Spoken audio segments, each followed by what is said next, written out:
болу керек. Бізде дайын болды міне.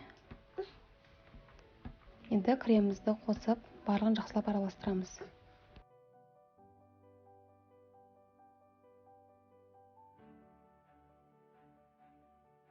Біздің муравейнигіміз кішкене бостау болып шығады, ештеңе етпейді. Формочкаға салғаннан кейін өз қалпына келеді.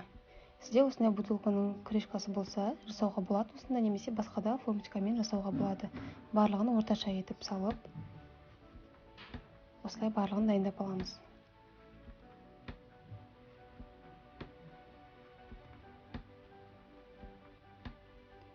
Мен қыздар бұл рецептімен, жарты рецептімен жасадым.